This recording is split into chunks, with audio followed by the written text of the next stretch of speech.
Open on the subtle, comforting sounds of a woodworking shop, the soft rasp of a plane, the rhythmic tap of a hammer on wood, the faint scent of sawdust lingering in the air. The sounds are gentle, establishing a peaceful, artisanal atmosphere. Imagine, if you will, a small village nestled amongst rolling hills, where life moved at a pace dictated by the seasons and the rhythm of honest labor. In this quiet place lived Silas, the village carpenter. His hands, though strong and calloused from years of shaping timber, moved with a surprising gentleness, whether he was mending a rickety chair or crafting a new cradle. One crisp autumn afternoon, a woman named Ilara, whose face was etched with the worries of a struggling farm, approached Silas's workshop. She had come to collect the newly repaired gate for her pasture, a gate vital for keeping her sheep safe. After a brief inspection, Ilara reached into her worn purse and counted out the coins onto Silas's workbench. Her brow was furrowed in concentration, her fingers tracing the worn edges of each coin. Silas watched patiently, his gaze steady. As she finished, Ilara sighed, a small sound of relief that the task was done, and turned to leave. But Silas's voice, calm and clear, stopped her. "Ilara," he said, holding out a single silver coin, "you've given me a little extra here. This is yours." Ilara paused, her hand already on the gate latch. She looked from the coin in his palm to her purse, then back to his earnest face. A flicker of surprise, then perhaps a touch of confusion crossed her features. "Oh, Silas," she stammered, a blush rising on her cheeks. "My apologies, my mind must be elsewhere. Thank you for noticing." She took the coin, a small shake of her head accompanying a soft smile, and left. This wasn't an isolated incident. Time and again, customers would accidentally overpay or leave behind a small tool or forget a piece of fabric. And each time, Silas would quietly, unhesitatingly return what wasn't his. He never made a show of it, never sought praise. It was simply the way he operated. As weeks turned into months, the quiet instances of Silas's integrity began to weave themselves into the fabric of village conversations. People would speak it at the well, in the marketplace, even by the hearth on cold evenings. "Silas the carpenter," they'd say, "you can trust him with your last coin." One day, a curious neighbor, an old man named Thomas, whose eyes held the wisdom of many years, sat on a stool in Silas's workshop, watching him plane a smooth piece of oak. After a long silence, Thomas finally asked, his voice soft, "Silas, tell me, why do you always do it? Most men, they wouldn't notice, or if they did, they'd simply pocket the extra. Why do you always give it back?"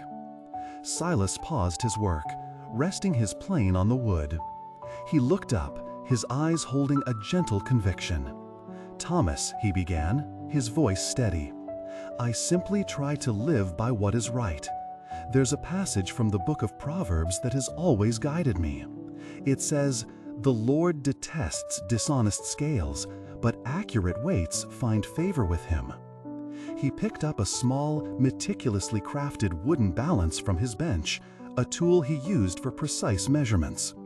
"You see, Thomas, it's not just about the scales themselves or about measuring grain. It's about every interaction, every transaction. It's about truthfulness in our dealings, whether it's with money, with words, or with our work. Dishonest scales, whether literal or figurative, lead to injustice, to mistrust, to a broken community. But accurate weights, honesty, integrity, they find favor, not just with man, but with God himself." Thomas nodded slowly, absorbing Silas's words. There was a quiet power in them, a profound simplicity. Silas wasn't merely returning a coin, he was upholding a principle, a divine standard of conduct in the most ordinary of tasks. And so Silas's reputation continued to grow, deep and solid like the oak beams he crafted. People didn't just bring him their broken furniture, they brought him their problems, their confidences, their children for advice. They trusted him implicitly. If Silas said a price was fair, it was. If he promised a job by a certain day, it was done.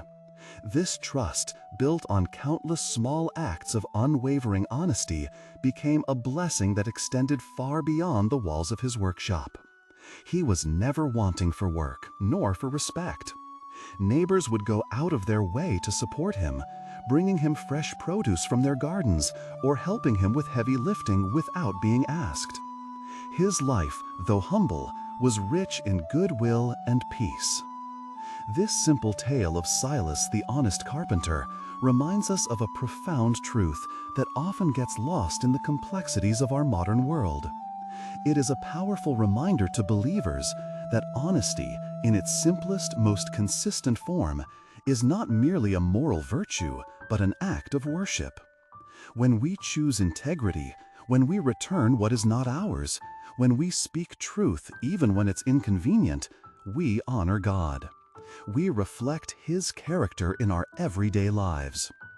And the blessings that follow are not grand or immediate. They might not be piles of gold, but they are often more valuable. A clear conscience, a peaceful mind, the deep respect of your community, and perhaps most importantly, the quiet assurance of God's favor. Silas's story teaches us that building trust, both with man and with God, is done one honest coin, one true word, one accurate measurement at a time. It's in these small, consistent acts of righteousness that we find lasting blessings and truly reflect the light of our faith. Pause for a moment, letting the gentle sounds of the workshop fade slightly, allowing the message to sink in. Consider how these simple yet profound acts of honesty can resonate in your own life, in your own work, in your own interactions. How can you, like Silas, demonstrate unwavering integrity in the small moments of your day? We would love to hear your thoughts on this story. Has a moment of honesty, either yours or someone else's, left a lasting impact on you? Share your reflections in the comments below.